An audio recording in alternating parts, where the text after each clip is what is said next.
Hey, good afternoon. Chuck here at Apple Drains. Today we are in St. Augustine giving an estimate on this little tiny beach house. It has a crawl space and it's pretty wet under there. But yeah, everywhere there's crawl spaces, you're going to have a problem if you don't take care of the downspout drains. And you can see the gutters. Let me show you around. So, you know, a typical beach house, and you can kind of see the drainage that they got going on here. There's a crawl space, and that's where the problem is. They've got the alley. Downspouts are discharging, and you can see it just kind of runs back up under. You can see it just floods right back up underneath of this porch, which is under the crawl space. So we're going to leave an estimate to hook up the downspouts and also to waterproof the crawl space of this little tiny beach house. So this house is basically built on piers. In other words, it's got, you know, concrete blocks that are holding it up, and they've got just the awning around to kind of keep the animals out. But what's happening is it floods and it just runs right back up underneath that crawl space. So if we take care of this area outside, hook up those downspouts and bring them out to the front, probably solve this problem.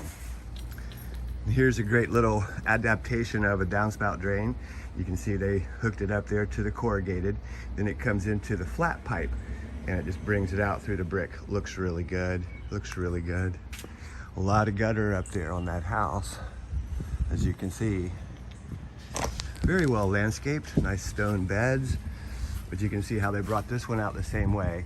Just brought it out through the brick, gets out here, and it runs right down over out into the street.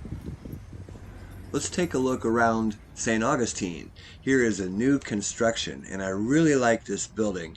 I'm sure it's going to be offices as well as, you know, condos, but what a great architect, whoever designed this.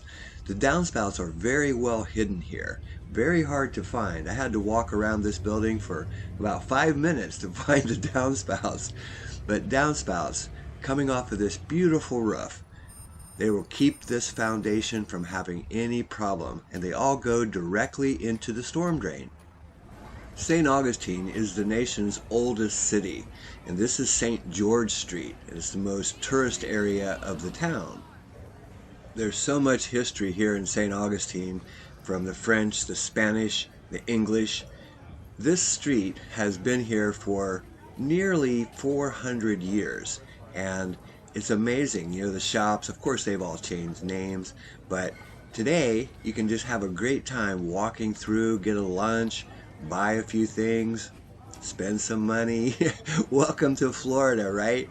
But it is a really great place, especially if you'd like to sit down and have a drink, make some new friends. Even during the pandemic, there's so much to do here, so much to do.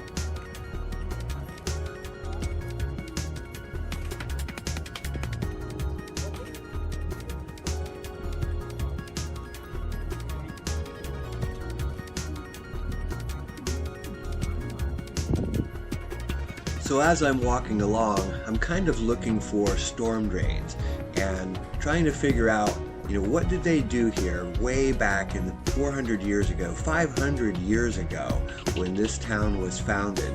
Where did they run the stormwater? Because it was an issue even 500 years ago.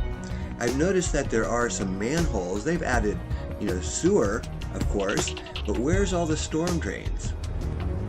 As gutters were added to these buildings, of course they had to have downspouts, so they had to bring that water down. And you can see the discharge right here. It comes up in a 9x9 NDS catch basin. This section of St. Augustine is governed by the Historical Society, and everything you do here, they have to approve.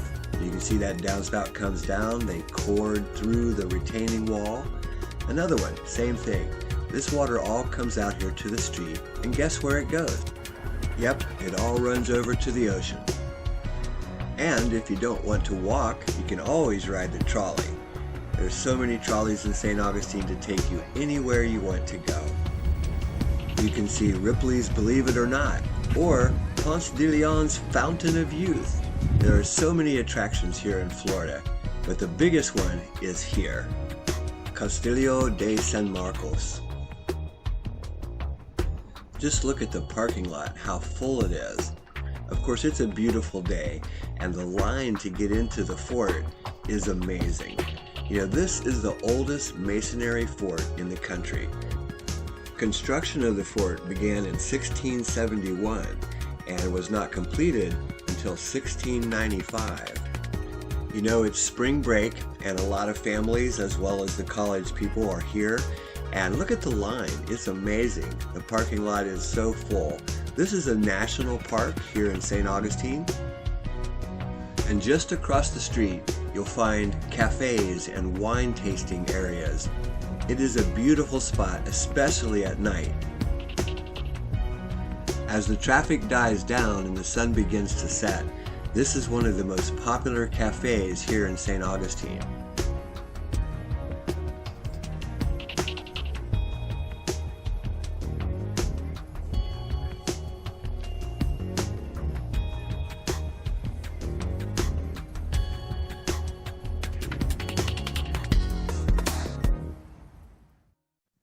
You know, I started off just to show you an estimate, but I thought I'd give you a little tour and a little taste of St. Augustine.